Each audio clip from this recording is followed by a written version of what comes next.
What is up, YouTube? Exposed back with another video. And guys, in this video I'm gonna be going over how to play better defense. Now I know there's already videos out there showing how to play better defense, but everyone that I've seen was just basically going over switching on screens. Now you need to know how to switch on screens to play defense. So it's good to play with someone you know, and you just play sides. You don't even really have to talk, it's pretty easy. You each just guard one side and you just don't run into the screen.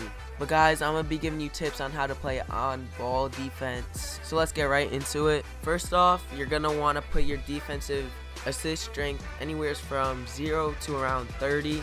I like to have mine at 25 because it gives me a little assist, but it doesn't suck my guy too much in any direction. Occasionally he will get sucked into a screen because it's at 25, but I like to have that little bit of assist rather than leaving it at 0. But guys, it's all personal preference. Just experiment with all the assist settings and figure out which ones you like the best, or which one you like the best, and just keep it. And always try and keep that the same. Don't change it up. Just get used to one and stick with it, because then it'll take time getting used to the new one and it's not worth it. Just pick one and stay with it so you could get used to it. But guys, I'm gonna give you the 2 biggest keys to playing on ball defense. First, you need to learn your opponent's moves. So what that means is the first couple possessions, you want to watch them closely. You want to see what moves they're doing and learn what moves they have in their arsenal. Because if they don't know how to do certain moves, there's no point in trying to guard that. So you're going to try and contain them for what moves you know they have. And that leads to my second point. You want to predict what their next dribble move is going to be before they do it. So you want to basically think, what would you do if you were in that situation? And that will help you play much better defense. So I'm going to explain right now basically what I mean. So in 2K, everybody basically has the same habits. I don't know why, but they do. Everybody seems to do the same dribble moves, same things, same combos, same everything. Once one person does something, everybody wants to be like them. So guys, you could use this to your advantage to help you play better defense. So when I play defense, there's really only 3 moves that could kill me. The first move is the teleport glitch, which really isn't even a move, so I wouldn't count that. So there's really only 2. The first one is a good time top jumper.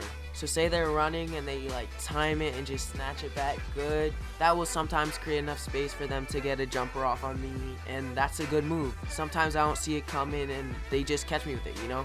And the other move is when someone does hesitation normal 1 or hesitation 3 in the older 2Ks, where they just step back and then they run in the same direction. That catches me a lot. Usually whenever someone does that for the first time in a game, it always catches me. Now I'm gonna tell you why it catches me, and I'm gonna tell you I want it to catch you guys too. So in 2K17, whenever, I'd say 95% of the time, maybe higher, whenever someone does hesitation normal 1, they always go back to the side they came from. Almost always with a momentum crossover going back.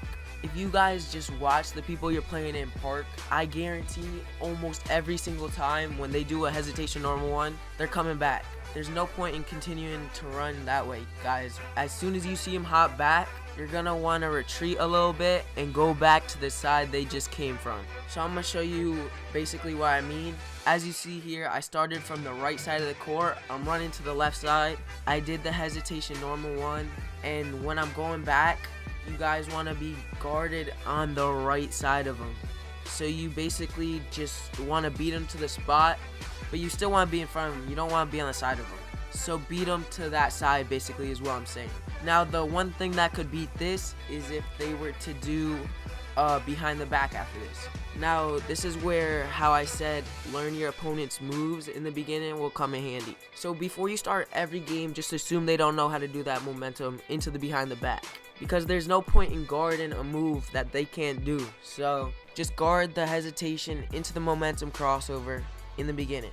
Now say they add the behind the back after it, yeah, they might score a 2 or 3 on the first possession, and yet live with that, be fine with giving that up. So now you know that he could do that. You know that's gonna be a go-to move that a lot of people use. So after you see him do the momentum crossover, you're not gonna want to play it too far to the right, because you need to get back to the left, because that behind the back is extremely quick so you're gonna want to be in the middle. And then now you have to guess if he's gonna keep running, or you have to guess if he's gonna do it behind the back. And if he does it behind the back, you want to be on the left side of him. You're just gonna want to be on the opposite side of where you were guarding that momentum crossover. Now, a lot of people, like I said, are creatures of habit, so they'll do the same combos every single time. So that makes them easier to guard. So you're gonna wanna pick a side, and usually I'll guard that behind the back because people tend to do it a lot, and I'll go towards that side. But you basically just wanna beat them to the spot. And now, guys, I'm gonna go over rhythm dribbles.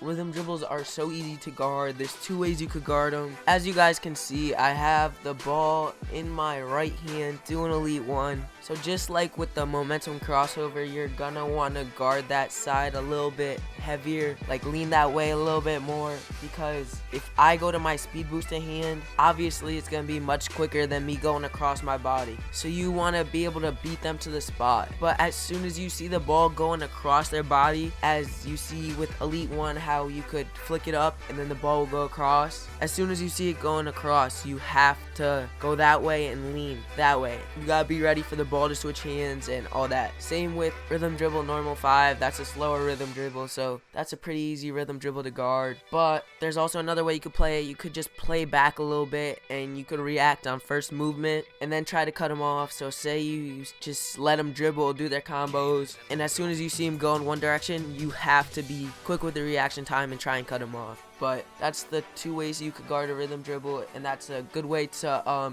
contain the momentum crossover into the behind the back, and also just a plain step back into momentum crossover. Then guys, it's all about predicting the person's combos and moves and just knowing what they have in their arsenal to guard it. And then you have to communicate on screens. I know I didn't go over it, but I'm pretty sure if you search up how to play better defense in NBA 2K17, there will be videos going over how to guard screens. It's really simple. Just get a friend to play with. Each of you get one side. Make sure you do not run into the center. That is a big part of it. You do not need to overcommit. You just need to make sure you pick up. Sometimes you will get stuck and your guy will freeze, but that will happen occasionally, but that'll just be like 2 points. But you have to switch. There's no point in trying to run through a screen when you could just switch. It is useless. You just have to have chemistry. This game, like, I am not the best. I don't play this game a lot, but I know what I'm doing on defense. And guys, I don't even know all the dribble moves anymore. I haven't been playing like that. So, but I could still win games. All I need to do is a rhythm dribble with my sharpshooter, because people don't know how to play defense. I'm trying to help you guys to win more games and get better at the game itself, but it does take time. You just have to learn habits and stuff. That's why Pretty Boy Fredo is so good at this game.